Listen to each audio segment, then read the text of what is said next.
Hello, Ed Talk family. Welcome back to Education Talk with Mrs. Melanie, where we create awareness and we endeavor to create a culture of learning at home where every child, regardless of their circumstances, can learn, grow, thrive, and reach their full potential in learning and in life. Today, I've got an exciting topic that's sure to resonate with all of you amazing parents and even grandparents out there. I'm diving into the 3 critical areas of positive parental influence: words, actions, and home. Unless otherwise noted, this Ed Talk is anchored in Proverbs 22:6. We are training up our children in the way that they should go, so that when they are old, they will not depart from it. And we're working on ourselves too. There are areas of parental influence that are critical to a child's development. What parents say, what parents do, and what home feels like. Parenting is a never-ending journey of twists and turns and hills and valleys, where every word spoken, every action taken, and the very atmosphere of home shapes the development, the behavior, and the well-being of our children. So let's start with the first key area: words. What parents say, the power of the tongue. Ever notice how a simple compliment like, "I like your hair," or "your outfit is cute," can make your day? Well, it's the same for our kids. Words can build them up and make them feel great, or tear them down in ways that we can't even imagine. Remember the old saying, "Sticks and stones may break my bones, but words will never hurt me." That's not true at all. Words are incredibly powerful.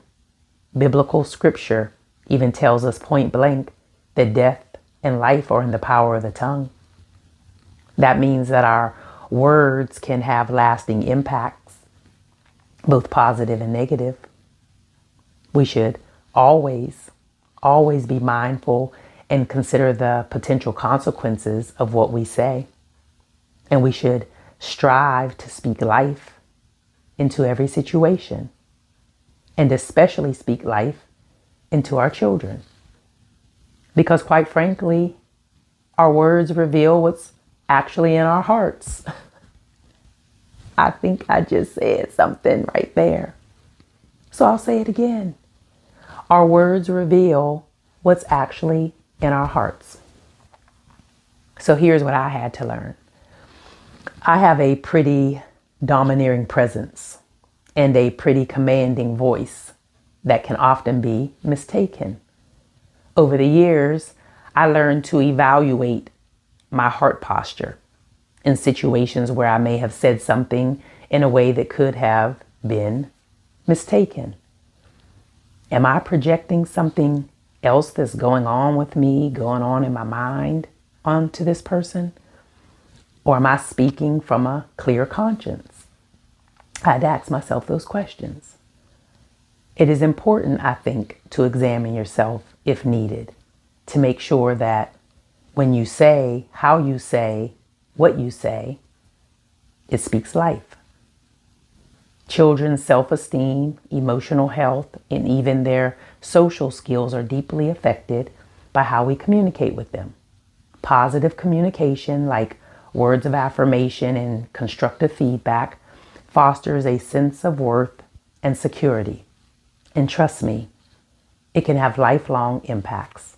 For instance, a child hearing things like, "I'm proud of you," or "You did a great job," can really go a long way with a child. As an adult, they'll remember how those words made them feel as a child. I mean, who doesn't love hearing positive things? I know I do. So here are a few tips to up your communication game with your children.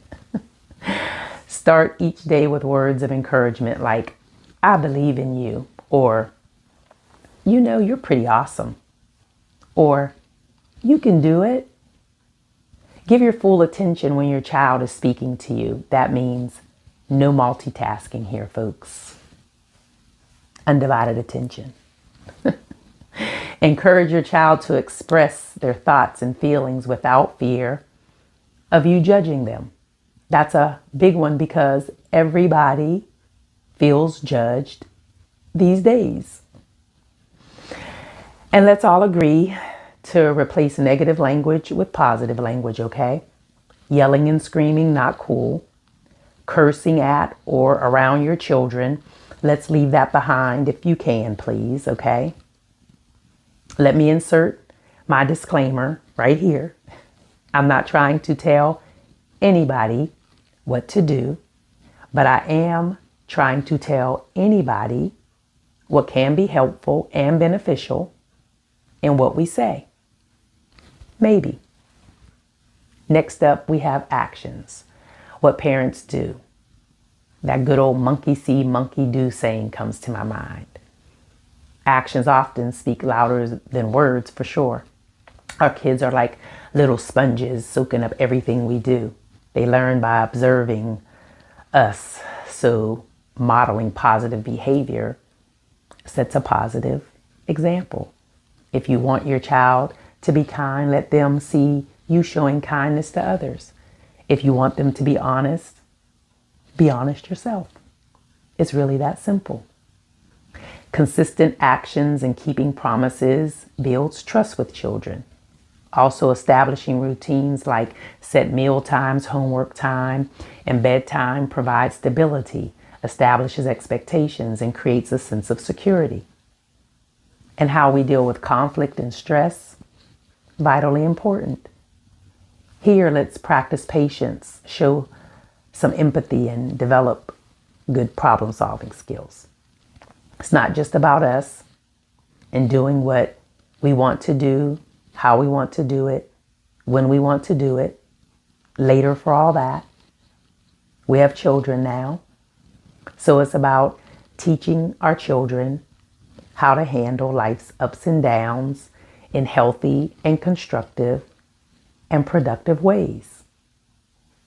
And hey, self-care, taking care of us, is important too. We can't pour from an empty cup, right? So we must take care of ourselves, exercise, eat healthily, and if needed, seek professional counseling to help with your personal growth in becoming a better you. There's nothing wrong with it. In fact, it's a thing now. We just got to get it right. It would not hurt at all for you all to listen to my girl, Latoya Okia.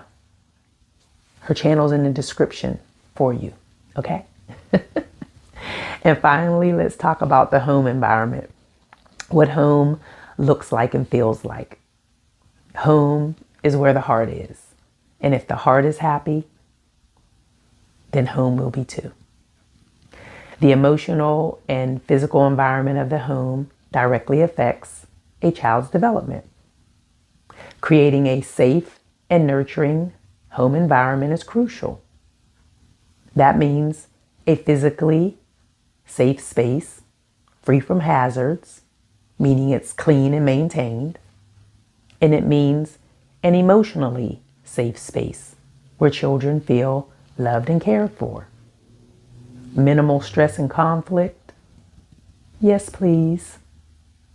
Toxic behaviors like domestic violence, substance abuse, and emotional manipulation must be avoided at all costs. Yes, a toxic home environment is critical for helping our children learn, grow, and thrive.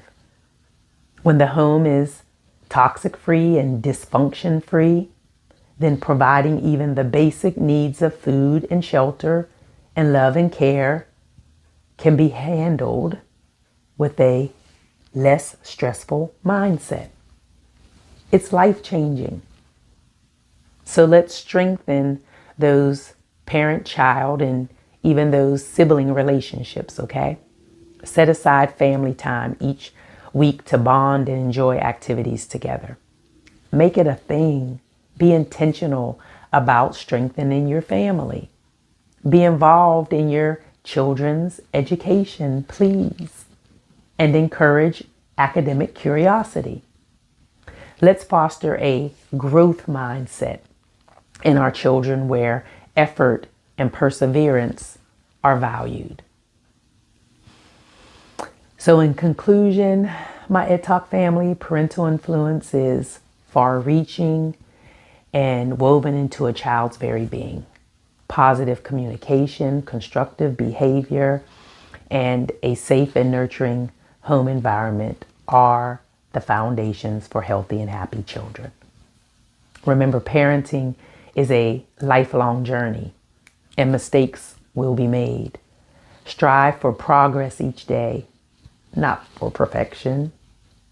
By doing so, we create a loving and supportive environment where our children can learn, grow, and thrive and reach their full potential.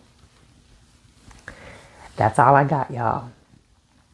I told you this was going to be an exciting topic. And I'll repeat, I'm not trying to tell anybody what to do here, but I am trying to tell anybody what could be helpful and beneficial. Maybe. Education has to be a priority. Learning has to be prioritized and valued at home. It does. And I'm just crazy enough to believe that if we focus on nurturing our young folks' minds with positive, healthy influence, then they will begin developing a love of learning. I truly believe it. Thank you for tuning in to Education Talk with Mrs. Melanie. If you enjoyed this Ed Talk, please subscribe, leave a comment, and share with fellow parents and grandparents so that we can make a difference in the lives of our children. Until next time, keep nurturing those young minds.